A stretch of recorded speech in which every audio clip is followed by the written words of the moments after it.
Today, I want to share a topic titled The Root Cause You Can't Be Yourself, drawing from the book Our Inner Conflicts by the renowned American psychologist Karen Horney. She once said, "Inner conflicts pervade the personality like the spreading of a malignant tumor and ultimately destroy the person." In recent years, many of us have faced unprecedented psychological pressure. We're weary, anxious, troubled. Loneliness, without us even realizing it, has become a silent helplessness.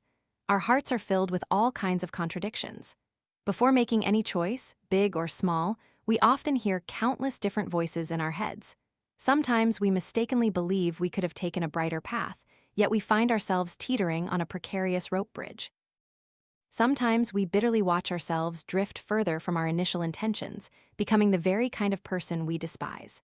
And sometimes we ask ourselves, why must I live such a performance? Is life forcing me, or am I idealizing everything? Why do I have to suppress expressing myself? Why must I hold back my true feelings? Why does it hurt so much when we break up? Why can I be polite to strangers but always lose my temper with loved ones? And why do some people always reject the kindness of others? So, what is happening within us? What is controlling or driving our thoughts and actions? Many people and many books teach us how to overcome suffering and live happily. But in the end, we still repeatedly ask, what is the root cause of unhappiness in a person? Is there an invisible captivity of the soul? Can we overcome it, escape it, and live a truly relaxed, peaceful, joyful, and internally free life? Prompted by these questions, and having witnessed many friends living in the shadow of depression, and recently, a friend I knew chose to end their life at a very young age, it urged me to seek out and share a classic psychological work with everyone. And that is Our Inner Conflicts, written by the American psychologist Karen Horney. I am confident that I have found answers to help myself confront these inner conflicts, and today I sincerely hope to share them with you, trusting they will be genuinely helpful. Now, I invite you to listen to today's sharing. First, I'll briefly introduce the author. She was a German-American psychoanalyst and psychiatrist, a pioneer of social psychology. Her achievements in psychology garnered worldwide attention, making her one of the most important psychoanalytic thinkers of the 20th century. The renowned psychologist Maslow once stated that Horney was one of the founders of humanistic psychology, and her theories made indelible contributions to the development of modern psychology. Karen Horney wrote extensively throughout her life, and one of her psychological masterpieces, Our Inner Conflicts, which I'm sharing today, is a book that empowers ordinary people with self-help and psychological healing. Through this book, you'll understand that conflicts exist everywhere in this world, and within our own minds, there are countless struggles. However, depending on each person's personality tendencies and needs, we choose different ways of dealing with them. Yet, instead of truly solving the problem, many people develop defensive strategies, and most of these strategies only plunge them deeper into anxiety and suffering. In this book, the author analyzes the troubles faced by different personalities, offers solutions for these conflicts, and teaches us how to confront inner disorientation and live a life with a stronger, freer heart. Trouble arises because you haven't sought out your inner conflicts. Humans differ from animals in that animal behavior is determined by instinct, while humans can freely choose and then make decisions. This is a privilege, but also a burden because faced with every choice, we harbor many competing desires. These can be two completely opposing ideas. If you reflect, you'll see that within yourself, there are countless conflicts, and contradictions exist everywhere in life. Making clear choices. Instead, we often choose to go with the flow, compromising with ourselves unknowingly. In neurosis, conflict plays a much larger role than people think because it's not easily detected, and people always try to deny its existence. This often leads to symptoms like anxiety stemming from fear and depression. The psychologist Alfred Adler famously argued that all human suffering originates from interpersonal relationships. Karen Horney also agreed with this view. All our inner conflicts arise from human relationships. So, what should we do now that all troubles stem from social relationships? Should we choose to live alone? Not at all. Being alone doesn't mean eliminating all social relationships. Rather, those who seek to avoid relationships are actually pursuing a tendency to escape difficulties, not truly facing the problem. Although conflict affects us greatly, the author states, Don't worry, conflict is a normal state. You can control it through scientific methods. And this is precisely the purpose for which she wrote this book. So, to discover your inner conflicts and make clear decisions in life, you need to meet 4 conditions. First, be clear about your desires and feelings. For example, when you're hesitant about pursuing or continuing a relationship, ask yourself clearly, do you genuinely like that person, or do you just like the feeling of being loved, or the state of having someone by your side? When you try to become a teacher, do you truly love the profession of imparting knowledge, or is it simply because being a teacher offers stable income and a relatively ideal social status? Faced with any choice, ask similar questions to re-examine yourself and understand the conflicts within your inner self. As Professor Zhang Xiqiang said, life is a series of choices. Choose a few things correctly and you will succeed. Make 3 consecutive wrong choices and you will encounter bad luck.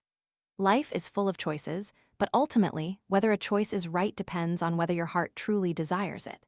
And most importantly, your inner and outer self must be unified and integrated.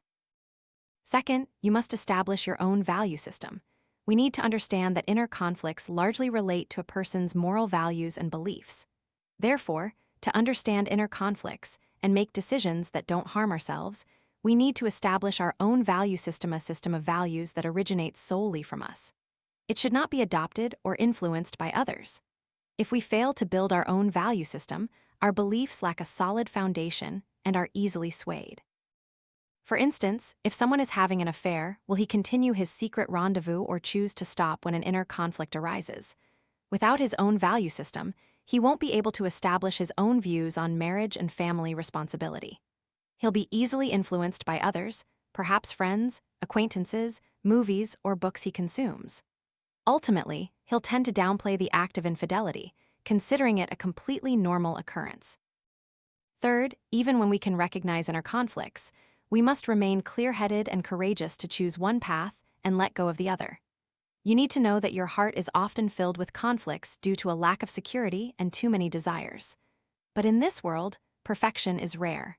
When you cannot have both, only by bravely letting go can you resolve conflict and gain what is truly important and meaningful to you. The final point is that not only do you need the courage to explore and properly resolve inner conflicts, but you also need the ability to accept risks and take responsibility for your decisions, bearing the corresponding consequences. You should not allow yourself to fall into a situation where, after making a choice, you feel regret, remorse, and suffering for the rest of your life. Truly, daring to act and accepting the consequences is an inner strength that many people lack. Consciously experiencing inner conflicts can make us feel uncomfortable and pained, but only by daring to face them and finding solutions can we avoid being easily swayed by the outside world and truly steer the ship of our own lives. The book also mentions that ordinary people and those with neurotic disorders have different perceptions of conflict. However, from my perspective, ordinary people might very well have neurotic tendencies without even realizing it. The author states that ordinary people can recognize what inner conflict is, but those with neurotic disorders are different. They often can't find a way out because they don't recognize the fundamental tendencies that lead to conflicts within themselves. Therefore, from this viewpoint, if we are unaware of our own issues, we too can exhibit neurotic symptoms and make erroneous decisions that go against our conscience and inherent goodness.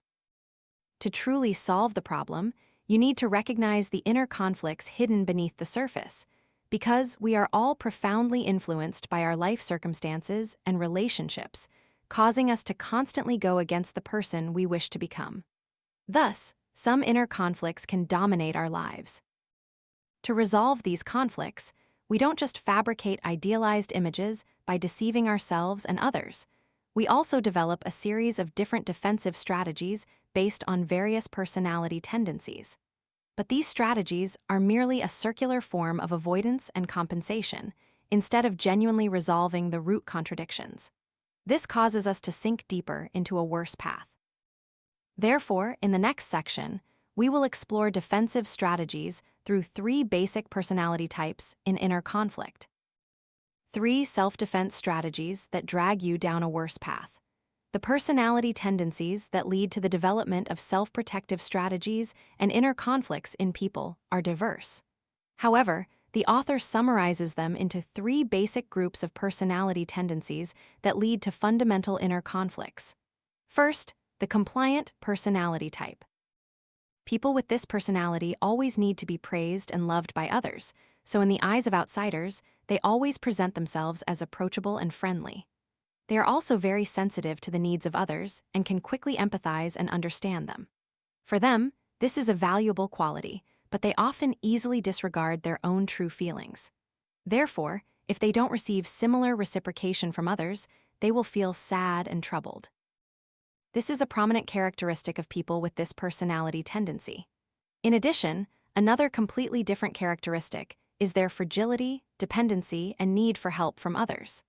Thus, they will easily take the comments of those around them and use them to accuse themselves.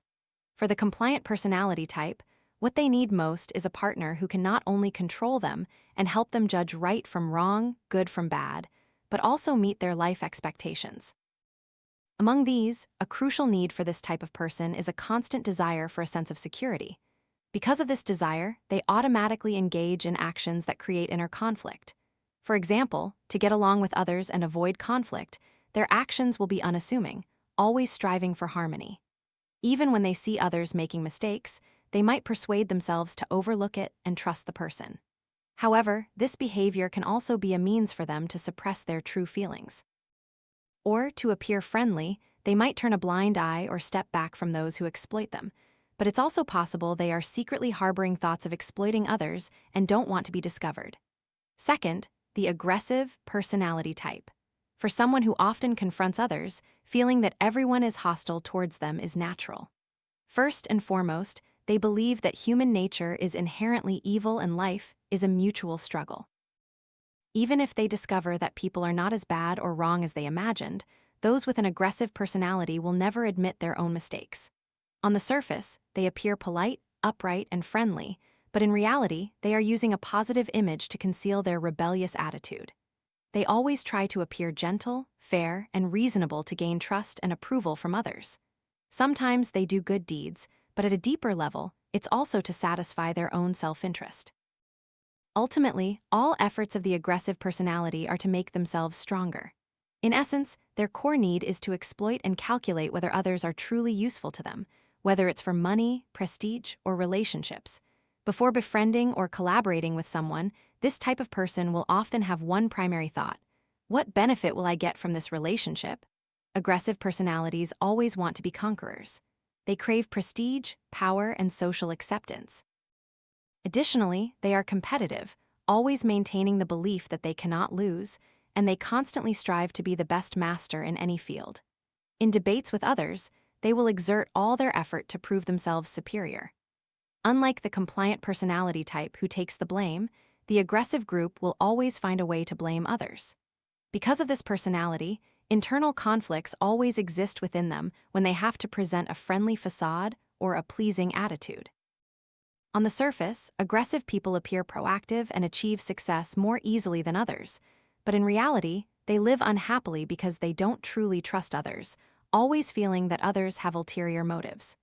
They are often emotionally indifferent, living in suspicion of everything.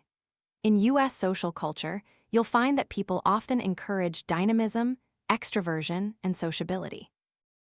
Therefore, the aggressive personality is more likely to be favored, while the compliant personality is more likely to be restricted. The author, however, believes this is not a healthy cultural phenomenon. And the third type is the detached personality.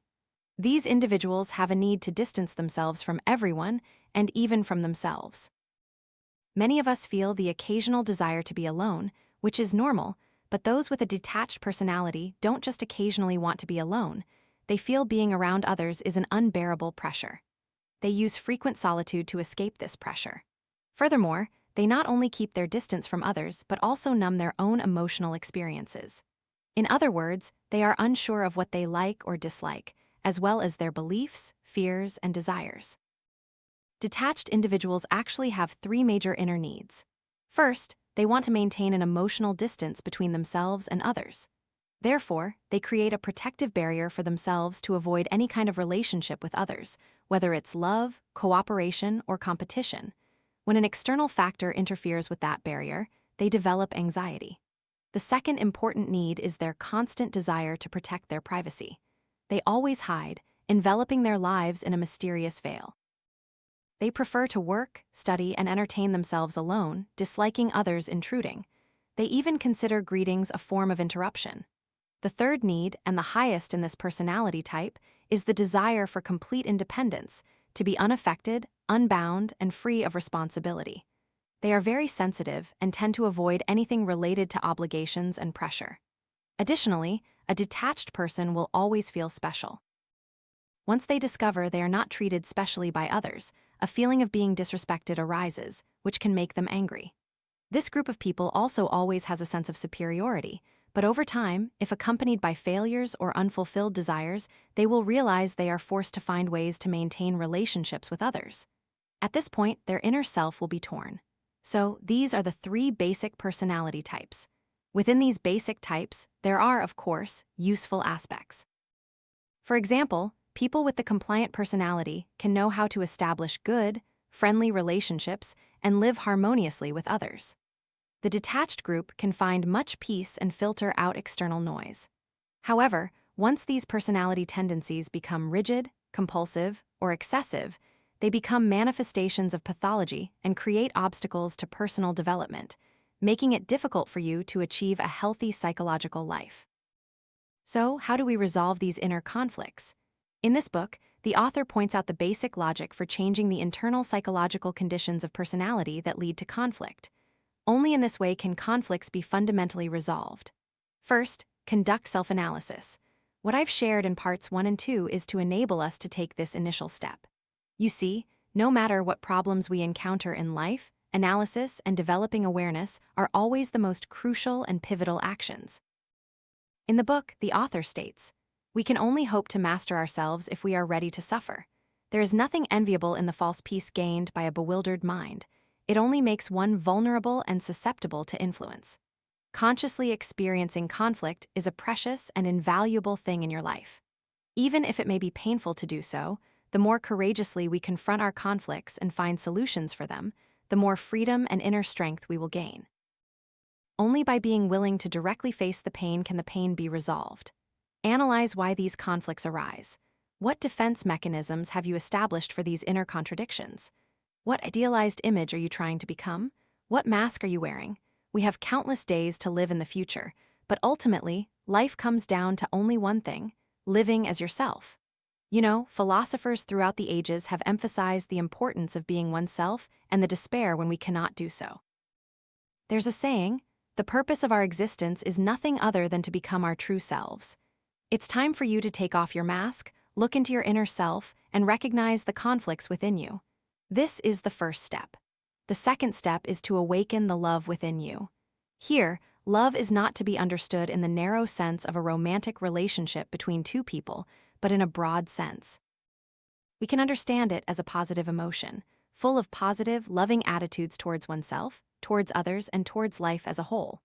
The most essential core of true love is sincerity. When you can be honest with yourself, embrace all the experiences in your heart, and treat others genuinely, you can shed your disguise, neither deceiving others nor yourself. Sincere love allows your emotions to arise most naturally, and then all emotions are unsuppressed, and your inner self becomes complete and unified. After that, conflicts, big or small, will be easily untangled and resolved. So this is the most concise summary I've put together from this book. Finally, one thing I want to emphasize to everyone is that all fears in life stem from unresolved inner conflicts. Who are you? Do you see yourself in one of the 3 personality types above? Just look at the most mundane things. Do you easily get angry with loved ones but are kind to strangers? Do you often lose your temper for no reason? Are you afraid to do uncertain things? Are you trying to create a friendly image in the eyes of others? Are you rejecting all relationships? Are you seeking every way to put yourself on top? Continuously ask yourself such questions. Nietzsche once said, "There is only one path in the world that no one can walk except you. Where does it lead? Don't ask, just go." May both you and I be able to be ourselves, directly confront the deepest inner conflicts, resolve them, and live a life filled with true joy, freedom, and sincerity.